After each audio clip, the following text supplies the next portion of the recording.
नमस्कार दोस्तों, मैं हूं सागर और आप सभी का बहुत बहुत स्वागत है आज के अपने इस वीडियो में।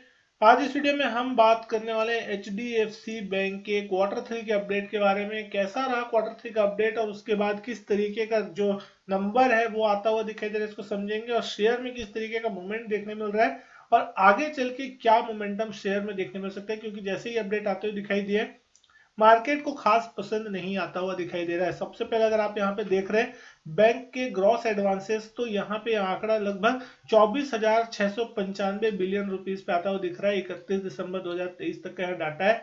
ग्रोथ जो है साल दर साल अगर आप यहाँ देख रहे हैं 62.4% आती हुई दिख रही है, जो कि पिछले साल ये आंकड़ा 15,205 बिलियन रुपीस के आसपास का था। लेकिन दोस्तों यहाँ पे एक चीज सबसे इंपॉर्टेंट है, साल दर साल ये जो आंकड़े हैं कंपेरेबल नहीं है, क्योंकि पिछले साल एचडीएफसी बैंक का मर्जर नहीं हुआ था और एचडीएफसी बैंक के मर्जर के बाद ये जो नंबर है तो थोड़ा आपको यहाँ पे ओवर हाइप जरूर दिखाई देगा। लेकिन अगर आप इसको क्वार्टर ऑन क्वार्टर कंपेयर करेंगे तो यहाँ पे आपको 4.9% की जो ग्रोथ है आपको देखने मिलेगी सितंबर क्वार्टर से, जो कि पिछले सितंबर में आंकड़ा था 23,546 बिलियन रुपीस का। तो 5% के अप्रोक्स जो बढ़त है नेट ग्रॉस एडवांसेस में आपको देखने को मिल रही है। वहीं अगर हम बात कर रहे हैं कंपनी के डिपॉजिट की कि किस तरीके का डिपॉजिट का जो नंबर है, तो अप्रोक्सीमेटली ये आंकड़ा जो है 22,140 बिलियन रुपीज यानी लगभग 22 लाख करोड़ रुपए के आसपास का है। 31 दिसंबर 2023 का ग्रोथ जो यहाँ पे देखने मिल रही है 27% साल दर साल बेस पे देखने मिल रही है। 17,332 बिलियन रुपीज के आसपास को नंबर जो था दिसंबर 2022 के आसपास देखने मिला था। लेकिन अगर आप क्वार्टर ऑन क्वार्टर देखेंगे ग्रोथ तो यहाँ पे बहुत ही कम आती हुई दिख रही है। 1.9% के आसपास का देखने मिल रहा है। पिछले सितंबर क्वार्टर में अगर आप देख रहे हैं तो उससे अगर आप देखेंगे 21,729 बिलियन रुपीस था, जो कि बढ़ के 22,140 बिलियन रुपीस हुआ है। तो साल दर साल यहाँ पे देखेंगे तो आपको ग्रोथ अच्छी दिखाई देगी, लेकिन क्वार्टर ऑन क्वार्टर बेसिस पे यहाँ पे खास बड़ी ग्रोथ आती हुई नहीं दिखाई दे रही है, जो कि कहीं ना कहीं मार्केट को डिसअपॉइंट करती हुई दिख रही है।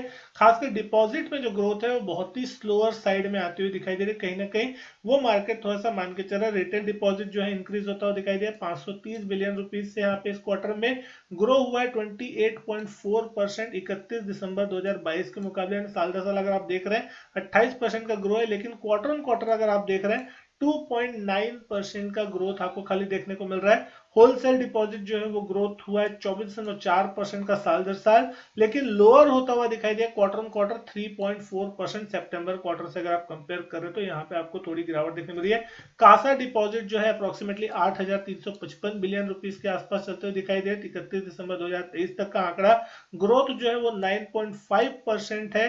7,630 बिलियन रुपीस का आंकड़ा था पिछले साल दिसंबर 31 2022 तक के आंकड़े। तो साल दर साल 9.5% जो है वो ग्रोथ आती हुई दिख रही है। 2.2% की ग्रोथ है 8,177 करोड़ 8,177 बिलियन रुपीस से बढ़ के 8,355 बिलियन रुपीस यानी कि 2.2% की बढ़त आपको यहाँ पे कहीं ना कहीं देखने को मिल रही है।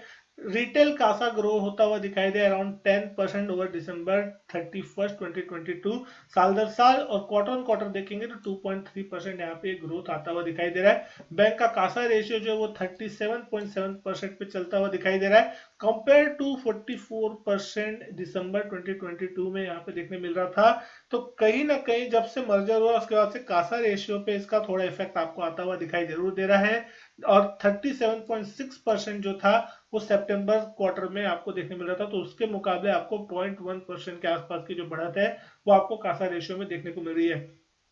कोई खास बड़ा यहाँ पे नंबर जो है इंकरेजिंग वाला देखने को नहीं मिल रहा है। और इसका साफ इंपैक्ट अगर आप देखेंगे स्टॉक प्राइस पे आपको देखने को मिल रहा है। स्टॉक अभी लगभग 1.3% डाउन चलता हुआ दिख रहा है। जैसे ही सुबह से जब से स्टॉक खुला आपको लगातार यहाँ पे एक डाउन साइड देखने को मिल रही है, डाउनवर्ड प्रेशर मूवमेंट यहाँ पे आपको बनता हुआ दिखाई दे रहा है। वॉल्यूम जो है लगभग 98 लाख शेयरों के आसपास के वॉल्यूम अभी तक हो चुके हैं। लगभग 1:17 का समय होता हुआ दिख रहा है। दिन का हाई जो था वो 1704.90 का था और दिन के लोएस्ट पॉइंट के आसपास जो है स्टॉक 1668 के आसपास अभी कामकाज कर रहा है। अभी भी मार्केट बंद होने में लगभग 2 घंटे के आसपास का समय है, तो देखना होगा कि मार्केट की क्लोजिंग क्या होती है, क्या इंपॉर्टेंट लेवल तोड़ता है या फिर यहाँ पे सेकेंड हाफ में कुछ थोड़ी रिकवरी देखने को अपसाइड में मिलेगी। ये सारी चीज पता चलेगी। लेकिन 52 वीक हाई की अगर हम बात करें 1757 के आसपास का है, जिससे अब ये स्टॉक लगभग 100 रुपए के आसपास की दूरी है कहीं ना कहीं। और 1700 का आज का लेवल छुआ था, लेकिन कहीं ना कहीं यहाँ पे वो मोमेंटम अभी भी क्रिएट नहीं हो पा रहा है जो कि मार्केट मान रहा है। तो अब अगर आप यहाँ वैल्यूएशन देख रहे हैं इस स्टॉक की, तो खासकर यहाँ पे वैल्यूएशन वाइज स्टॉक आपको एवरेज देखने मिल रहा है 71-72 रुपए के आसपास की ईपीएस है, 23 के पीई पे चलता हुआ स्टॉक कहीं ना कहीं दिखाई दे रहा है। डिविडेंड यील्ड भी आपको देख रहे हैं 1.14 के आसपास की है। 12,67,000 करोड़ का मार्केट कैप इस कंपनी का बनता हुआ दिखाई दिया है। और बहुत लंबे समय से अगर आप देखेंगे चार्ट्स पे सीधा चलते हैं और अगर आप देखेंगे तो आप देख सकते हैं कि कहीं ना कहीं इस स्टॉक ने एक बार 1660 रुपए के आसपास जो है हल्का ब्रेकआउट दिया था, तो 1700-1720 तक के लेवल इसने रिसेंटली छुए थे और उसके बाद थोड़ा करेक्शन यहाँ पे आपको देखने को मिल रहा है। हैवीवेट स्टॉक है, निफ्टी बैंक निफ्टी दोनों में ही इसका एक बड़ा वेटेज है। सबसे हैवीवेट स्टॉक अगर हम बात करें अब तो एचडीएफसी बैंक है, चाहे बैंक निफ्टी में बात करें चाहे निफ्टी में बात करें। तो कहीं ना कहीं अगर ये स्टॉक नीचे होगा तो मार्केट पे थोड़ा बहुत प्रेशर बनना लाजमी है। हालांकि बाकी स्टॉक जो है वो इंडेक्स को कहीं ना कहीं मैनेज करके रख रहा है, तो इसका प्रेशर उतना खास दिखाई नहीं दे रहा है। लेकिन अगर ये स्टॉक 1660 के लेवल के आसपास आता है तो एक बार सपोर्ट लेने की कोशिश करनी चाहिए। लेकिन अगर 1660 पे सपोर्ट नहीं लेता और उसके नीचे जाने की कोशिश करता है तो फिर आपको यहाँ पे थोड़ी डाउन साइड देखने मिल सकती है। फिर जो अगला सपोर्ट लेवल हो सकता है वो कहीं ना कहीं 1630-1640 की रेंज में इसको आता हुआ दिखाई देगा, क्योंकि पिछले अगर आप देख रहे हैं 1-2 महीनों में तो इस स्टॉक को निचले लेवल से एक अच्छी खासी रिकवरी देखने मिली। 1460 के आसपास का लोअर लेवल लगा था इसमें लगभग अक्टूबर के एंड में, और उसके बाद से जैसे ही मार्केट में हमने देखा रिकवरी चालू हुई, ये स्टॉक में भी एक अच्छा खासा मोमेंटम बना, 1700 के पार तक ये स्टॉक जाता हुआ दिखाई दिया। अब ऊपरी लेवल से थोड़ा करेक्शन आपको इस स्टॉक में बनता हुआ दिखाई दे रहा है। यहाँ पे कब असली तेजी चालू होगी, तो अब यहाँ पे इस स्टॉक के लिए बहुत इंपॉर्टेंट लेवल है 1710 का क्लोजिंग लेवल, जिसकी अगर हम बात करें 1710 के क्लोजिंग लेवल के अगर ये स्टॉक ऊपर जाके क्लोज होने की कोशिश करता है तो फिर कहीं ना कहीं 1720-25 वो एक आखिरी हर्डल होगा। क्योंकि अगर आप पिछले 3-4 सालों से देख रहे हैं अगर आप, तो आपको देखने को मिलेगा कि स्टॉक जब कभी भी 1700-1720 के आसपास आता है तो उस लेवल पे इस पे एक बड़ी सप्लाई देखने को मिल रही है। उस लेवल के ऊपर ये स्टॉक सस्टेन कहीं ना कहीं नहीं हो पा रहा है और वहां से एक बड़ा करेक्शन देखने को मिल रहा है। तो कहीं ना कहीं अगर 1710-1720 के लेवल के ऊपर डिसाइसिवली क्लोज होता है और वहां पे लगता है कि हाँ ये शायद स्टॉक ऊपर जाने की कोशिश करेगा, तो फिर जिन लोगों ने यहाँ पे शॉर्ट पोजीशन बनाई होगी या फिर वहां पे सारी अगर सप्लाई खत्म हो जाती है तो फिर आपको ये स्टॉक एक अच्छे खासे मूव ऊपर की तरफ दिखा सकता है। फिर हम बात करेंगे 1800 1850 के लेवल पे ये स्टॉक जा सकता है, एक नई टेरिटरी पे ये स्टॉक जाने की कोशिश कर सकता है। कई बार यहाँ पे देखने को मिला है कि 1700 1750 के आसपास जब कभी भी स्टॉक जा रहा है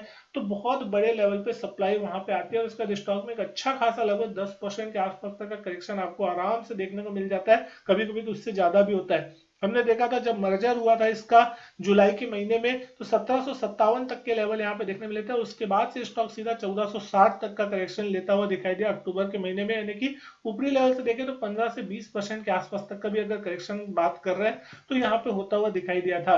अब फिर से ये स्टॉक उस लेवल के आसपास पहुंचने की कोशिश कर रहा है, लेकिन अब देखना होगा कि ये सस्टेन करता है नहीं करता। बहुत से लोगों ने यहाँ पे इन्वेस्ट करके रखा है, तो पिछले 3-4 सालों में इस स्टॉक ने उस तरीके का रिटर्न बिल्कुल नहीं दिया जैसा कि ये स्टॉक अपने रिटर्न देने के लिए जाना जाता है। तो कहीं ना कहीं बाकी स्टॉक्स में मोमेंटम बन रहा है, छोटे मझोले स्टॉक्स, प्राइवेट सेक्टर बैंक अभी पीछे चलते हुए दिखाई दे रहे हैं, कहीं ना कहीं अंडर परफॉर्म कर रहे हैं मार्केट को। पब्लिक सेक्टर बैंक में लोगों का इंटरेस्ट जो है वो ज्यादा अच्छे से बनता हुआ दिखाई दिया है, तो उन्होंने मल्टीफोल्ड रिटर्न दिया है। कोरोना के बाद से कहीं ना कहीं जो प्राइवेट सेक्टर बैंक है जिसमें अगर हम बात कर रहे हैं कोटक बैंक और ये एचडीएफसी बैंक, इनमें कोई खास बड़ा मोमेंटम बनता हुआ नहीं दिखाई दिया है। तो दोस्तों उम्मीद करता हूँ वीडियो जो है पसंद आई होगी। वीडियो अच्छी लगी हो तो लाइक करें, शेयर करें, चैनल नहीं किया सब्सक्राइब तो चैनल सब्सक्राइब जरूर करें। मैं आपसे मिलता हूँ अपने नेक्स्ट वीडियो में, तब तक के लिए goodbye and thank you.